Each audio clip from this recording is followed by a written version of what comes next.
Good evening. On Tuesday, November the 12th, Stillwater residents will go to the polls to vote on 3 propositions addressing issues involving a sports facility and park development, public safety, and transportation. In preparation for this election, the Stillwater League of Women Voters are pleased to present this evening's forum covering the pros and the cons of the 3 propositions and what they will mean for Stillwater citizens. I'm tonight's moderator, Gladine Allred, with the Stillwater League of Women Voters. Before I discuss the format and rules, I will introduce our panelists. They are Mayor John Bartley, Lisa Navarcall with the Chamber, representing the pro side of our Stillwater, and Attorney Hal Ellis, and Realtor Becky Teague with the group Common Sense First, which represents the opposing side of the propositions. Now, the format and rules. We will discuss each of the 3 propositions individually, asking questions prepared by the Stillwater League of Women Voters and you, members of the audience.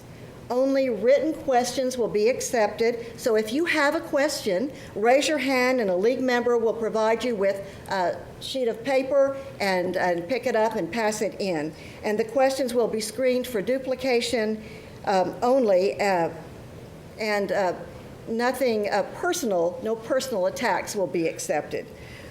Both sides may respond to each question, alternating the order of pros and cons answers. And the answers will be limited to 90 seconds each. A timer will raise a sign indicating when there are 30 seconds, 15 seconds, and then finally a stop sign when it's time to stop. Both sides have a chance for opening and closing statements, and before we began, they flipped a coin, and so the pro side will begin. So. You're ready for us to begin? I'm ready for you to begin. All right, thank you. I'm so impressed by the number of people that have shown up tonight, and I feel very confident that there will be even more people that are watching tonight, and there'll probably be even more people that will be watching as this is replayed throughout this next week going into the election. Stillwater is an educated community, and our community shows that every time questions come up that the community needs to decide. This election next Tuesday is bigger than 3 propositions on a ballot. And it's bigger than 3 propositions on a ballot because of what it really represents. This election and how our community decides what their decision and their answer to these 3 propositions are is really going to be a barometer of our community. And it's really going to say something about how we believe in our community and how we want our community to grow. Now, I'm going to be 100% honest with you. Raising taxes is never popular. There's no argument to that. And there's no way that you could ever put together a group of proposals that everyone will agree to. There will always be complaints about specifics on proposals. So it makes you stop and think, why would we have so many leaders in our community be working so hard and so long when you had those 2 questions come up all the time? And the answer is because it's the right thing to do. It's the right thing to do for Stillwater to invest itself in itself. Now is the time for that. And the bottom line of it is, if you don't believe in that concept, quibbling over the details is not a good use of anyone's time.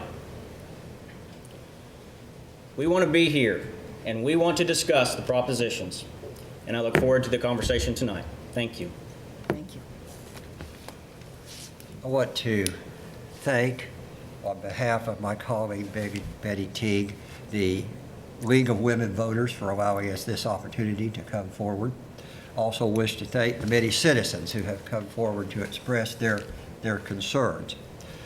The group Common Sense First urges the Stillwater voters to vote no on propositions 1, 2, and 3. Stillwater needs to address basic water, sewer, road, and traffic needs. That should be our first priority. Quality of life improvements, such as baseball, softball, and soccer fields, do not address basic infrastructure. Stillwater has millions of dollars in needed improvements. We have water pressure, sewer system upgrades, major road improvements that we need. While amphitheaters, boardwalks, lakefront development are nice things to have, and I think most of us would generally acknowledge that they are useful things to certain groups. I think this does speak to our priorities. As John Bartley, our mayor, just said, what does it say about our community? Well, what does it say about our community if we don't put basic infrastructure needs first and do not put the frills first? This does not protect our senior citizens. Their taxes can go up. The least vulnerable in our community, or the most vulnerable rather, are exposed on these propositions. We have any number of questions that I'm sure we'll get to address, but those are our basic concerns at this point. Thank you, Mr. Ellis.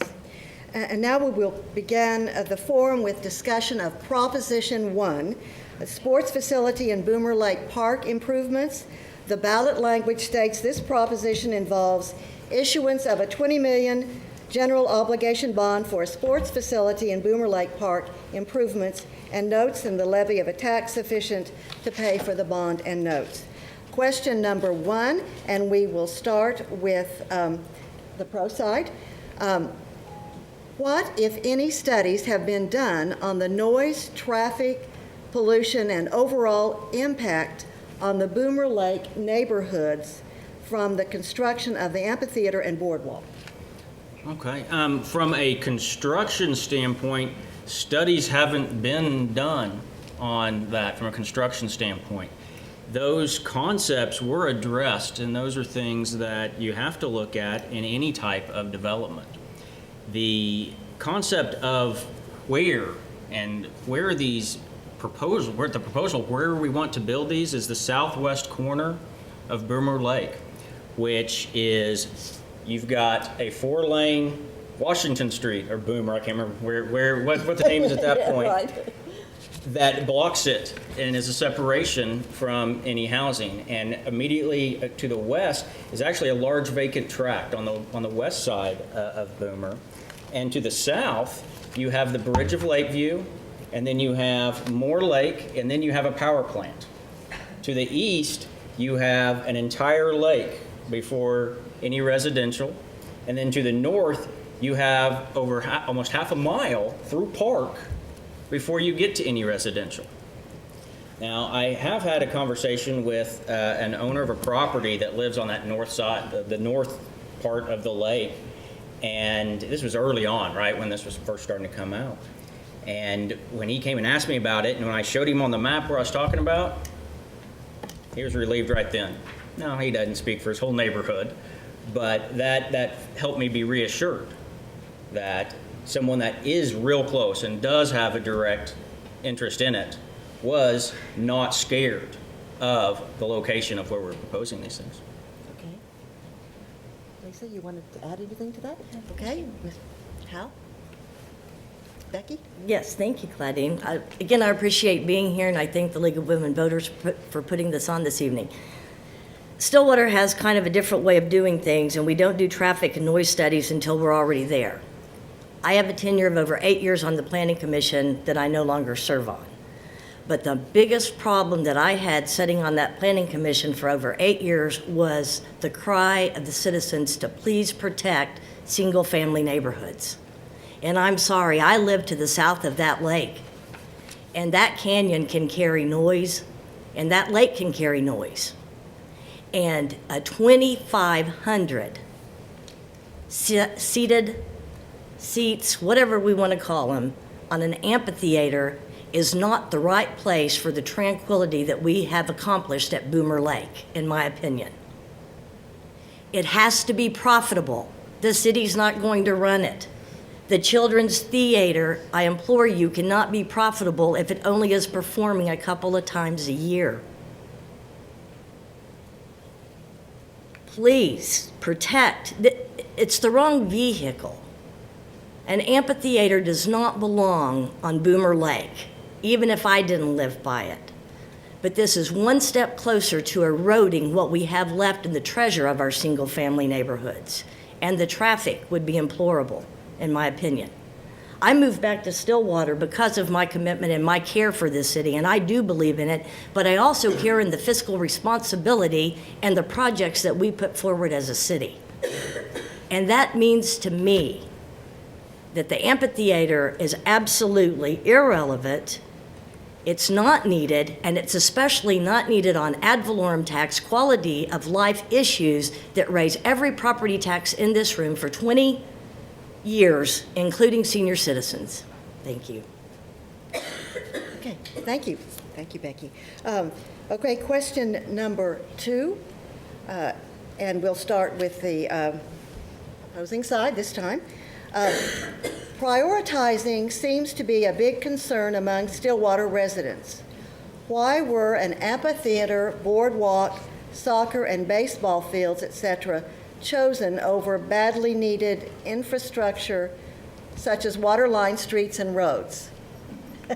That's difficult for you to answer, but your response. Go ahead. Well, that's a great question.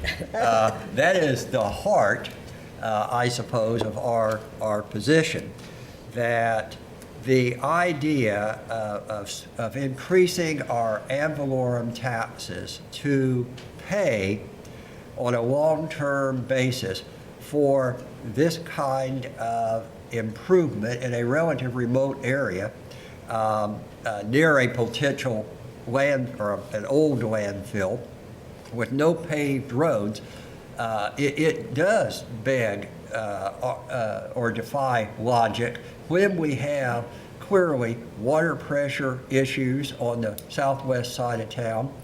We have sewer issues in our downtown area. You know, we don't know how much infrastructure needs that we have. We hear that it's somewhere in the neighborhood of 40 million. We hear higher numbers. Thus, we cannot fathom, and we are anxious to hear how we prioritize to go this route rather than fix basic infrastructure. Okay, I'm gonna start, and Lisa's got some to add. Okay. The prioritization of it, and this is really a twofold answer. And the first part of it is the infrastructure items have other mechanisms already in place. Prior city councils, long ago, first starting setting up our water system, and then the Cobb pipeline in the 70s. Then in approximately 2008, we did a cost of service study that put out there, what's it going to take to replace every single water line and every single sewer line in the city, and what will it cost to do that? That's called the Water 2040 plan. What is it that we need to do to make sure our water system is going to provide what we need through the year 2040? That's been in place. That concept has been in place and been implemented since 2008. The Call water line, we got information back on it last year that took it from needing to replace the whole thing down to making some very specific repairs to it to extend its useful life. Water's under control. Proposition 3 for next Tuesday deals with our roads. And our existing rate structure for both water, sewer, and electric provide the financial plan for improving those systems. That puts us in a position to be able to look at ways to improve quality of life, to do additional things. We are in that position. And I'd ask Lisa to talk a little bit about what quality of life really is. So knowing that our infrastructure needs are taken care of, there was a group of about 25 to 30 community leaders, diverse group, retirees, business people, city leaders, that came together and looked at all of the projects on a quality of life side of the things that we need in our community or feel that we need in our community. And they were able to prioritize down to these specific quality of life needs. So the sports complex, the Boomer Lake development. And on an economic development side, these are important issues for when we're recruiting businesses in to look at our community. What is there for my employees to do if I come to your community? And so that's why these specific projects were chosen for proposition number 1. Thank you. The next question, and we'll start with the pro side. What is the economic value of this project to the taxpayers of the city of Stillwater? And they list for the soccer, the softball fields, the amphitheater, and the boardwalk. Got it. We can start with the youth sports project. Currently, with the fields we have in place, what has happened in the last several years is Stillwater has hosted 2, maybe 3 baseball tournaments a year, spread out across the city. And what the Convention Visitors Bureau has been able to estimate is those tournaments, with the number of participants, we had approximately $1 million of direct visitor spending on those baseball tournaments. With this new sports park, with this number of baseball fields, and with the agreement that the city has entered into with Stillwater Area Sports Association to run all the fields that we currently have and would run this new project, they are mandated to host 6 tournaments.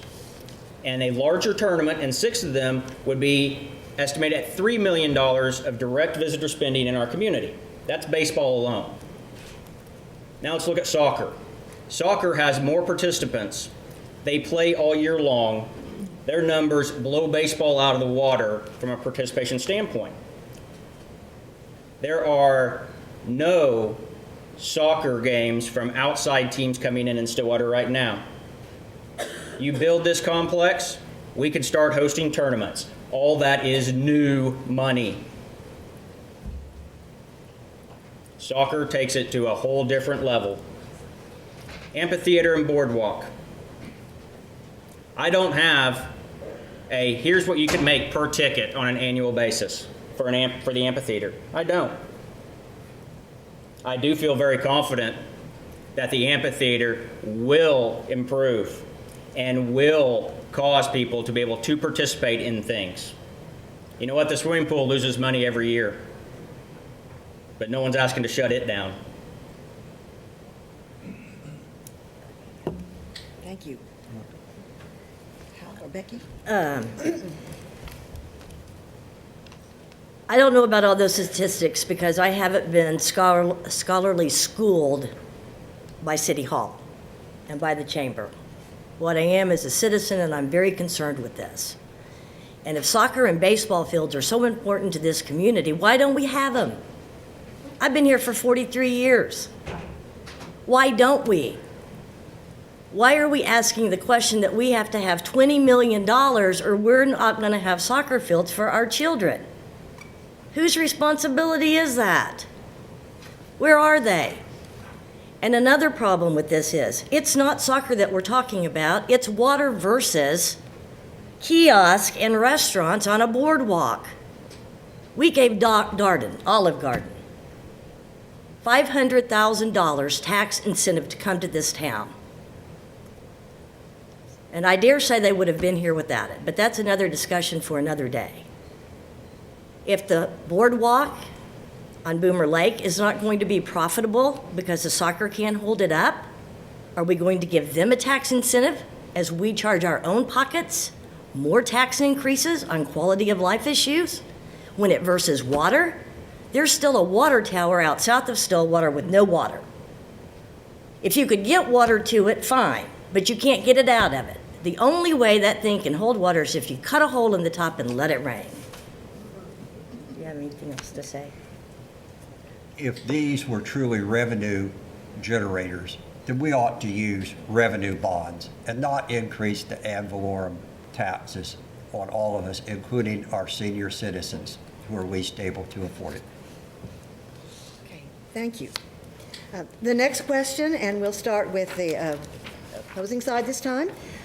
In the past, sales taxes for roads have identified specific projects, and the city was legally obligated to spend the money on these projects. The 1 cent sales tax proposed does not identify projects nor legally obligate the city on any projects or roads. Do you think this is appropriate? Why or why not? We do not think this is appropriate. The sales tax issue is what we've heard a lot of concern about. We're replacing a half-cent tax that is set to expire in a few years with a permanent tax, a doubling of this portion of our sales tax. It will make us, if not the highest in the state of the larger cities, will be tied for the highest. There's a laundry list of improvements. So we're going to improve the roads. That's what we hear. We've heard it tonight already. If you read the language, it says bike paths or walking trails. Well, those are not roads. You cannot drive your car, or you should not, on a bike path. And we have roads with tremendous potholes in them right in our downtown area. They need to be repaired. We do have some history in our community, not necessarily by this administration, of saying they're going to take certain revenues and fix things. And then we find out years later when someone looks into it, they actually didn't fix it. We hear this complaint regularly. So we think this is an inappropriate, overly broad, too much discretion in this specific area and does not address our needs. It's also permanent. Permanent. Once it lives forever. It has no time on it. No time limit.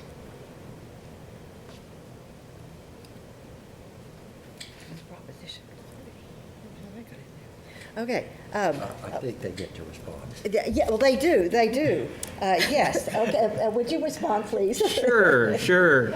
Proposition 3, the increase by a half cent on the sales tax going to transportation. The concept of what we're doing is really a 180-degree turn from the way the city has dealt with road improvements in the past. In the past, the current half-cent sales tax, it went, like they said, to very specific projects. And that list of projects tried to predict what is it that we're going to need in the future. But there was not the flexibility to drop and add if something needed to change. It also had very little money to go towards the quality aspect. It was focused on quantity. Adding lanes where you need them, but adding lanes. This proposal we're talking about addresses our transportation in a holistic manner. It would take approximately half, about $4 million a year, is what's needed to maintain the quality of our roads. That's everything from fix the potholes to mill and overlay, replace a couple panels here or there. This proposal provides that dedicated funding source to maintain the quality, to do the preventative maintenance, to do the deeper repairs as needed, and to do the total reconstruction as needed. Last year's budget allowed us to touch a little over 3 lane miles of road improvements in this manner. Under this proposal, we'll be able to touch over 70 lane miles a year. Then we've got the other portion. That's about $4 million a year. The other portion is what goes to the rest of transportation. We're dealing with roads. But we also have bike trails. We have walking trails. We have sidewalks that are part of the transportation structure that need to be improved also. Okay, thank you. We have more questions for Proposition 1. Are there questions for Proposition 2? All right, we're ready to move on to Proposition 2, public safety, facilities, and equipment. And the ballot language, thank you, Mark. We stapled those, but those that are kind of duplicates of the same topic. Okay. The ballot language states that this involves issuance of a $7.5 million general obligation bond for public safety improvements and the levy of a tax sufficient to pay for the bonds and notes. So we'll start with the pro side on this one, and the question is, it recently has been revealed that the legal documents calling for this bond election for ad valorem taxes requires that only 70% of the revenue be spent on the projects described. Do you think that is appropriate to present a proposal to taxpayers that 30% of the proceeds can legally be spent on projects not identified? Got it. I really appreciate this question because this has been my favorite misconception that's been shared. State law states that in your resolution, in your proposition, that you can only specify 70% of the total amount that you want to borrow. You can say a total amount, and then you can specify only 70%. But I want you to look at our resolutions. It specifies a total amount, it states a total amount, and it specifies 100% of that amount. And there is no catch-all clause at the bottom allowing for discretionary. We are 100% crystal clear transparent on this. We're asking to borrow $20 million, 15 to go to youth sports, 5 to go to Boomer Lake. We're asking to borrow $7.5 million, going to fire station, fire truck, police cars, communication, all $7.5 million. I can't be any more crystal clear than to tell you I want to borrow this much and it's going to spend 100% on these things. There is no discretionary in this. And I would hope that when we go through it, we can add those numbers up. Tell you what, it is confusing when you read it, but one of the things that is just a tenet that you should have when reading these documents is, if you're going to read it at all, read it all. And as you read through our proposition, you see the number at the top and it says state law says you must specify at least 70%. You look at our numbers and at the bottom it says equals 100%. You read the whole thing, you see there's no discretion. Very straightforward. Your response. Well, I respectfully disagree with my colleague.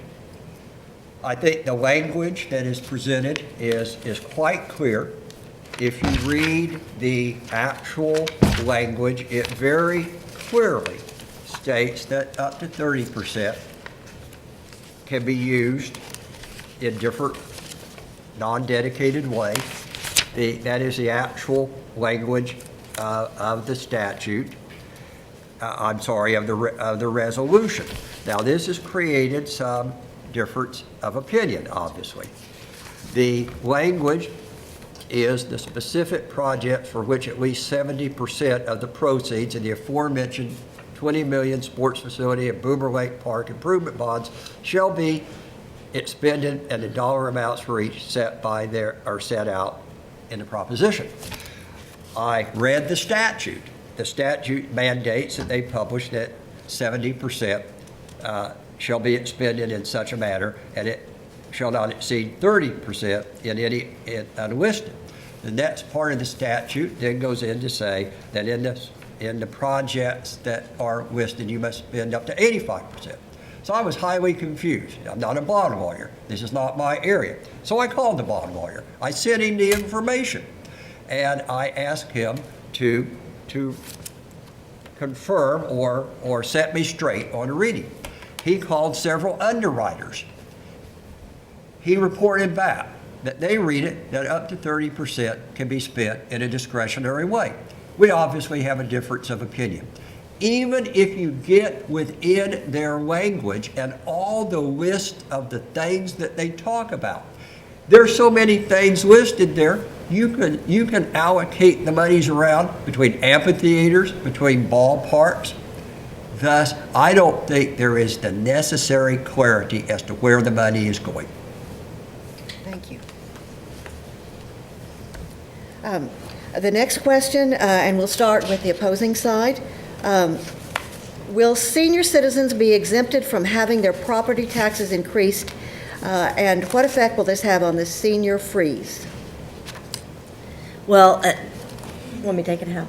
Go ahead. Okay. Fire. A senior freeze is when, I'm a realtor, so a senior freeze is when they actually freeze at the county assessor's office the value of that home. So instead of it going up 3 to 5% a year like our normal rates of homeowners do here, they freeze that price. But it does not freeze your amount of taxes you pay. That's based on a millage rate.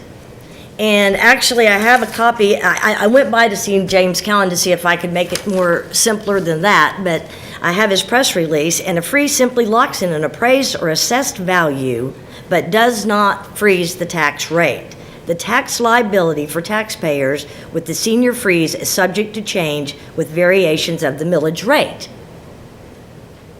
So, senior citizens get no benefit from a freeze. Yes, it is a little less than what the rest of us do, but it's not. And what fascinates me with this is if we're going to tell the truth, let's tell the whole truth. We as a community market ourselves as as a retirement community, but yet we put little things in place that help them. Some could be on fixed incomes. If you're spending your money on this, it's exponential when you have to go buy your groceries and your medication. I don't think sometimes that government understands fixed. So yes, it will affect them. It will affect them like everyone else, maybe not to the same rate, but yes, it will affect them. It is a tax increase for them, and it is a 10-year tax increase on senior citizens living in this community. What Will would the be effect be, was that what the question was? Will senior citizens be exempted from having their property taxes increased? And what effect will this have on the senior freeze? Got it. The mechanics were well explained on how the taxes, the actual tax amount is determined. Like I started, we are talking about tax increases. And we're talking about tax increases on every property inside the city limits. This would impact seniors, and it will impact businesses, and it'll impact non-senior citizens. To try and limit, to say this is going to impact, and just use that emotional argument is exactly that. It's an emotional argument. The factual argument is it is a tax, and it does impact everybody. And the concept behind it is we are all citizens of Stillwater, and we are all investing in Stillwater. That's the concept behind it. It's not an age battle. It's not an age question. There are plenty of people that are younger that would be classified as on a fixed income. And, if you really want to look at it, every tax, no matter what level of government we're talking about, has an unfair aspect to it. It does. No way to deny it, no way to hide it. You can always find something that's unfair about it, no matter how you go about it. These propositions are designed to be a balanced approach. But yes, there will be an impact on seniors. Okay, thank you. The next question, and we'll start with the pro side. Proposition 2 would purchase 25 police vehicles being paid for by 10-year bonds instead of the regular city budget.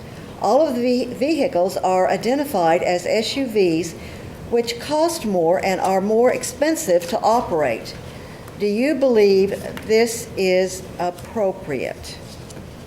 And several questions deal with this question, this issue. Okay. That question made a couple of assumptions in it that aren't quite there. One assumption that was correct is we're looking at SUVs, and we're looking at SUVs for a couple reasons. First is there are really only two available options for us. You can't just go down to a car lot and pick out any car and make it a police unit. We've got two possibilities, Dodge Charger, Chevy SUV. We're going with the two-wheel drive SUV for multiple reasons. First, storage space. Our officers have a lot of equipment that they got to carry around. Tactical bags, computers, gas masks, weapons, all sorts of equipment. They need the storage space. We also are an in-community police force, which means sometimes we put bad guys in the back seat. Those don't work with the Dodge Chargers. Additionally, the SUV, the Tahoe, gets 3 to 4 gallons per mile better gas mileage than the current sedans that we have. Additionally, by going to one officer per unit, the life of each vehicle is going to expand from the current 4 to 5 years to 8 to 10 to 12 years. So we will not be replacing them as often. And then I want you to think about it. You run a piece of equipment 20 hours a day, as opposed to only you run it 10 hours a day. What's going to break down more often? What's going to cost more to take care of? That piece of equipment you're running 20 hours a day as opposed to 10 hours a day. The studies we've been looking at and the studies we're using show actually a 15% decrease in maintenance costs per mile traveled when you have one officer per unit. So yeah, we are looking at SUVs. It's the best available option. And we've done other things to cut down costs. If you look at the ones we already have, there's only one color of paint, a couple $100 less. Simplified decals and signage, a couple $100 less. We're recycling the light bars and equipment that we can to go into our new materials. So the SUV is the best approach to it. Thank you. I think the concerns that we hear most about this proposition is not whether Stillwater over time should increase the number of police vehicles. That doesn't seem to be a huge concern. We do hear concern regularly that 10-year ad valorem-based bonds is not the best idea. We do hear that there will be some sort of a pooling effect of this money, and then we'll spend down from this money as we need it to buy the vehicles, and then we will pay it back quicker, we hope, and thus pay off the vehicles in a 2 or 3 or 4 year period. This all sounds confusing to many people. Most of us don't go out and borrow money in advance to buy a car and then bank the money, pay the interest rate, and then buy parts of the car or cars as we might need them and hoping we'll pay back the money quicker. It's very confusing. We think the better approach would be to simply budget regularly, budget prudently, and buy vehicles, if we need more, buy more, from the regular city operating budget. We think this is something that proper planning can take into account.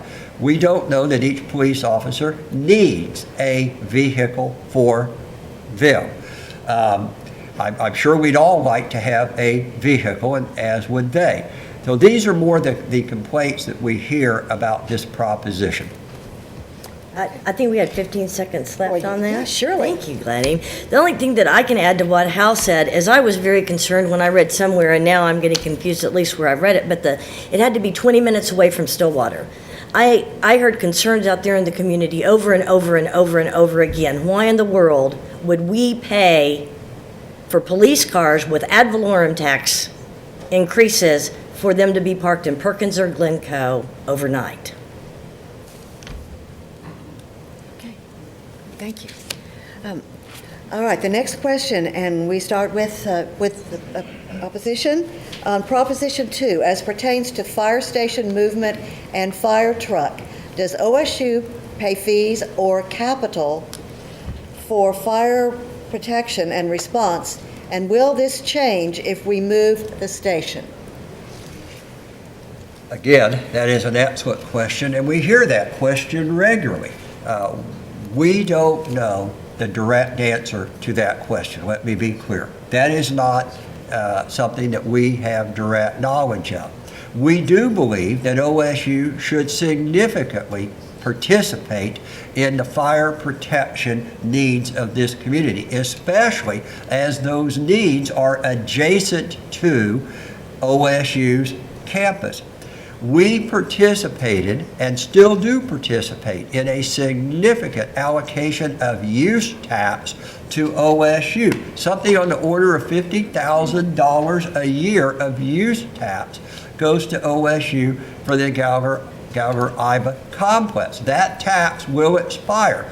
We hear comments, why don't we allocate some of that money and use it for the fire protection in a cooperative venture with OSU, sharing significantly in the cost of fire protection, which benefits their campus. If we have an intermediate solution, problem where certain fire stations may be blocked during game days, instead of going into a long ad valorem tax increase, why not simply move the fire trucks out during that time period? We certainly know the game days. We know which areas are congested.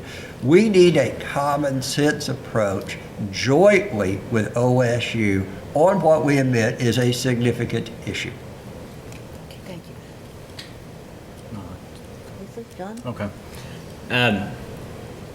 Question being, does OSU participate in an organized manner on fire? And the answer is they don't pay an annual fee to the city. They did buy one of the last fire trucks that we've bought for the city of Stillwater. OSU participates in so many ways for the welfare of our city that to try and say, I'd just soon have you write a check for fire and close off all the other benefits, I think is pretty short-sighted. And as an example, Monday evening at City Council, we voted to accept a grant from the federal government to help with obtaining commercial air service. We never would have gotten in the door with the right legislators or the right officials at the federal level if it had not been for OSU. There are so many things that happen in our community because of OSU, and they can't be summed up with a, here's a bill. They are part of our community. They are citizens in our community. And we don't ask a specific neighborhood to write specific checks. We don't ask other businesses to write specific checks. It would be very short-sighted to say, on this exact topic, we want it. They're going to partner with us. We've got the lease, functionally $1 a year lease on the ground right now. They help build the building. There are partnerships that are involved. And so much happens that none of us really know about. But it doesn't mean they're not happening. I don't want to be short-sighted on this topic and burn bridges that cannot be rebuilt. Thank you. We do have more questions on Proposition 2, but I think we are ready to move on to Proposition 3. And I know we already discussed one earlier. Okay, and we'll start with the pro side this time. And the current city sales tax is among the highest in the state. If Proposition 3 passes, our sales tax will become permanent and tie for the highest in the nation, in Oklahoma. Do you agree or disagree with permanent sales tax increases? I think this proposition and the way it's worded is correct. And the reason I think it is correct is because the need that it is addressing is a permanent need. Our roads are never going to magically stop needing work. We are always going to need to be repairing roads. Knock on wood, we'll always need to be expanding and growing our transportation system. The funding mechanism matches the need. Not only that, but it also allows us to be flexible. I'm not going to rehash what I said earlier. I'm not going to waste your time with that about the way we've got it structured. Focus on quality and a focus on quantity. New approach for us. Focus on the other elements of transportation. And as our community grows, this will give us the flexibility to look at even the new needs that we are going to be having. Our community is growing to the point that we need to be looking at mass transit options. Speaking of another partnership with OSU, this proposition could be a part of that. But I can't tell you what that need is 20 years down the road. I can't tell you what that need is 3 years down the road with direct certainty. But the funding mechanism matches the need. That's why in this instance, yes, I do think it is a proper approach to it. I disagree with that wholeheartedly. I don't think a sales tax that's not identified with the projects is appropriate, period, permanently. Permanently, that lives forever. I think that's wrong. Well, I think that was short and to the point. The concern that we tend to hear is that in 2005, our sales tax collections were about 18 million, a little over. They've increased, so at the end of fiscal year 2013, they're about 26 million. A lot of people have come and asked us, we've had these significant, it's about 40% increase in sales tax collections. Why are we now increasing our sales tax by a penny that is permanent, replacing a half cent that is set to expire?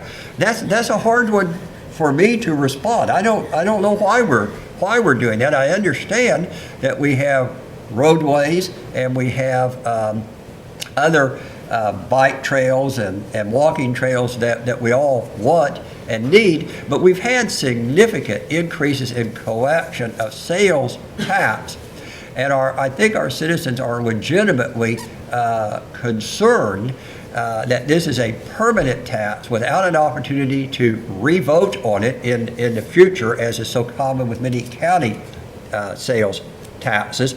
But these are the concerns that we hear from citizens. So we disagree that this is a proper method to fund this area. I can say this, I think we have a couple of more seconds left. In visiting with the community, a tax increase is never nice to take, or it's hard to swallow, period. But with the chamber being involved, Lisa, several people have made the comments to me. It would make Stillwater one of the highest sales tax in the state. And chamber is promoting business. It's a business trade organization. And they feel like they're not starting even level, but even underneath level. If in fact they start, it came to mind, why shop Stillwater when you can buy it anywhere else for a half cent or a penny less? And that becomes real even on small to big items. And that's all I would like to say about it. It's just wrong. Okay, thank you. And then we'll start with the opposition side, and this question is, if Proposition 3 passes, will this be enough money to improve our crumbling streets? Well, I don't know. I gather you want to answer that. Well, no, I just want to say I just don't know, because part of the infrastructure problem is we really don't know the cost until we start repairing or replacing it.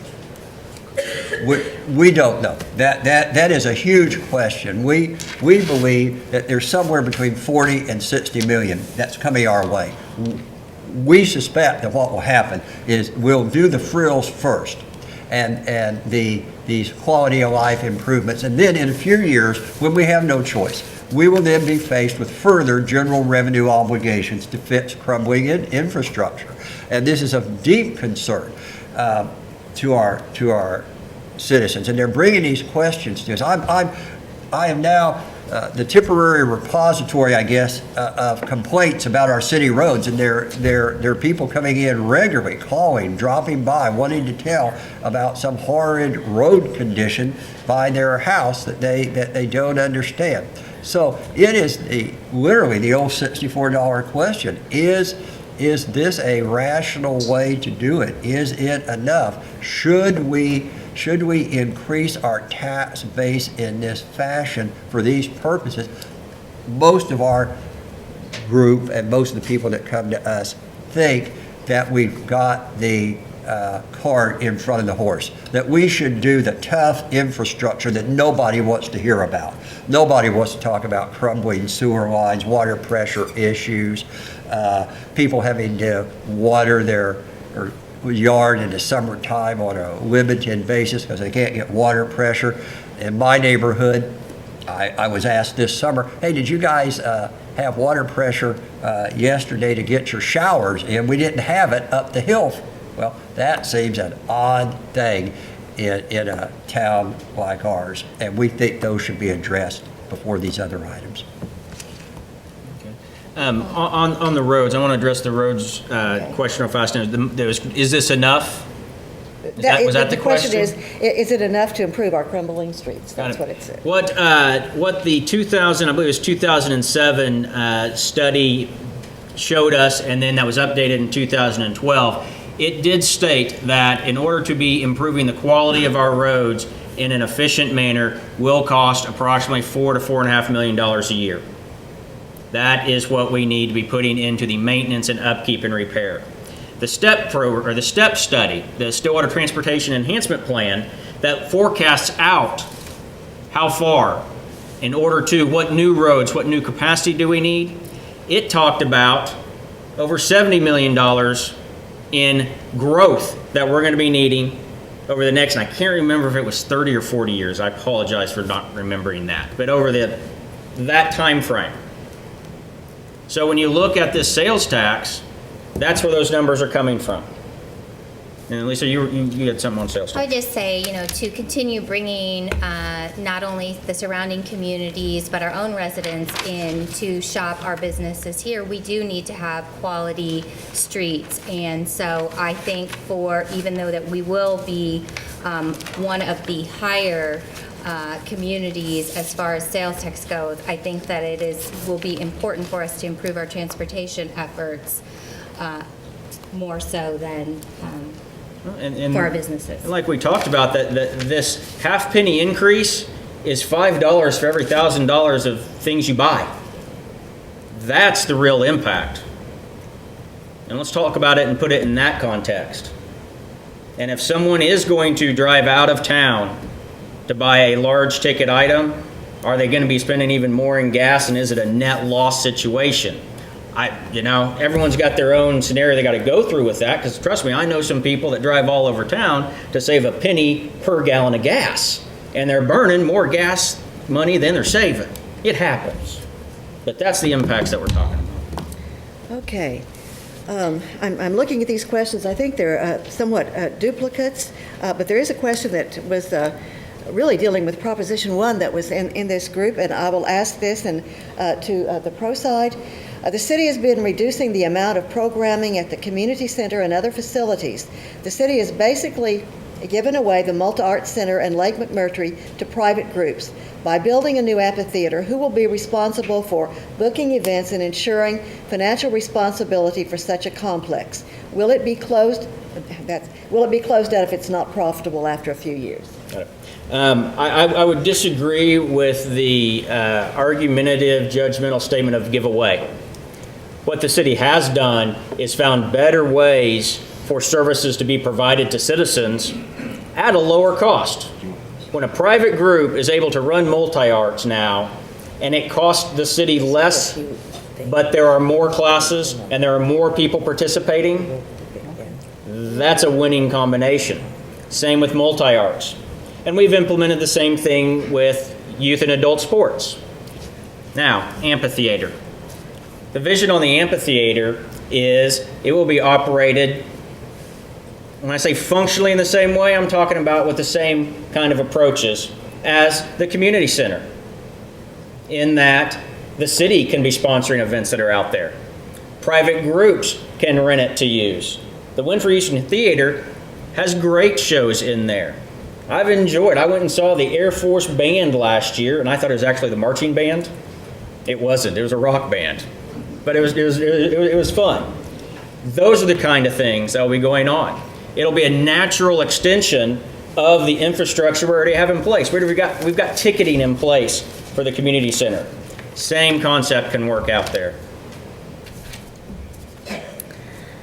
I think it's always good to sit and say it's the same concept or can work.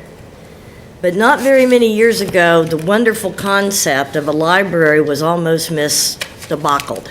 It was underfunded. The senior citizen, multigraphis.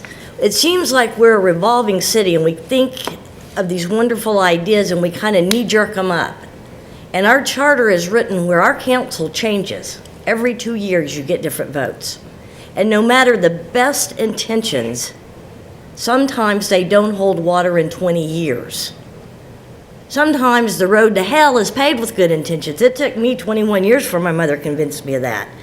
But some of the reasons why I have a hard time buying into this is, number one, if we needed soccer fields, why do we have an amphitheater put in there and boardwalks? I don't want an amphitheater and boardwalks. I already said, why don't we have soccer fields? But part of the misguidance and the hard to believe in tax increases that are always so affordable by the government, but not by us in conversation, is the power plant, excessive purchasing of land. That was a great idea. Epworth, they can't get water out there. Till 2016, they've relocated. We don't have these things fixed. We've got to fix the roof before we can go and buy a new car, is what I'm saying. Hope I left you some time, Hal. I think you covered it. Okay, thank you. I think we are ready for our closing remarks, and so we will begin with the opposing side. You have 2 minutes. I just want to say thank you, and please vote no on all 3 propositions. It's not the right package. Well, that may be the shortest and best closing I've heard in a long time. The things that we've heard tonight, clearly the city promotes their idea. They want a tax increase. They want a sales tax increase, and they want to do some, what we all would say are nice projects.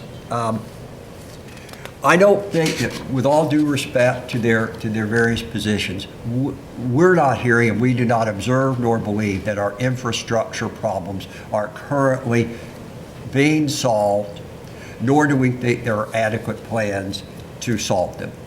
We think that there are significant infrastructure problems coming our way. We think there's too much discretion in these projects. It allows for too much slippage as to what is really done with our tax dollars. We hear statements on economic value that seem sort of loose, a number of them. They have not done studies on the economic speculation of what might come our way is insufficient in our view to justify tax increases. I would simply remind you that we are a university town. Please remember, the Romans built the roads before they built the Colosseum. Please vote no. Thank you again to the League of Women Voters. I know that putting things on like this takes effort, so your efforts are much appreciated. If you don't hear it enough, I apologize, but thank you. And thank you again to the people that came tonight.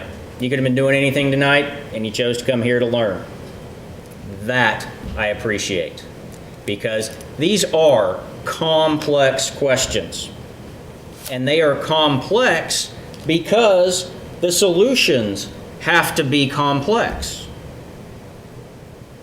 You can't solve big pictures with a red crayon and a Big Chief tablet. Can't do it. Yet, when you put them out there and you learn the real facts, I think certain things just ought to be jumping off the page at you. Number one, we have 100% identified where this money must go. Look at the projects, look at the numbers, they add up to the totals. It's quite simple. 100% allocation 100% transparent. But it's one of those, we can quibble all day on the specific project, because I can promise you, we'll never put together a package of projects that everyone agrees on. And if we wait to take action when everyone is in agreement on a specific project, nothing will ever move forward. You've elected leaders to make decisions. City council voted to put these in front of the people. That's what I love about the system. Your leaders made a decision and put it out for the voters to get the final say. It's a beauty. It's the beautiful part of our system. So thank you for coming and getting involved, and thank you for learning the specifics, because this will determine how Stillwater grows. There may be 3 propositions on the ballot Tuesday, but there's really only one question. Do you want to improve Stillwater? I ask that you please vote yes on all 3 propositions Tuesday. Well, this concludes our forum for this evening, and we'd like to thank our panelists, John Bartley and Lisa Bevercall, and Hal Ellis and Becky Teague. And we'd also like to thank the City of Stillwater for the facilities and for all of those who participated with questions this evening. Don't forget to vote on November the 12th. You can also vote early Thursday and Friday between 8 and 6 at the election board, but not on Monday, on the 2nd floor of the County Administrative Building at 6th and Duck in Stillwater. And if you have questions, you can phone the election board at 405-747-8350 or the League of Women Voters website, www.lwvstillwater.org. And this program will be televised at 2 o'clock on Channel 23 and AT&T 99 on Thursday, Friday, Saturday, Sunday, and Monday. Thank you and good night.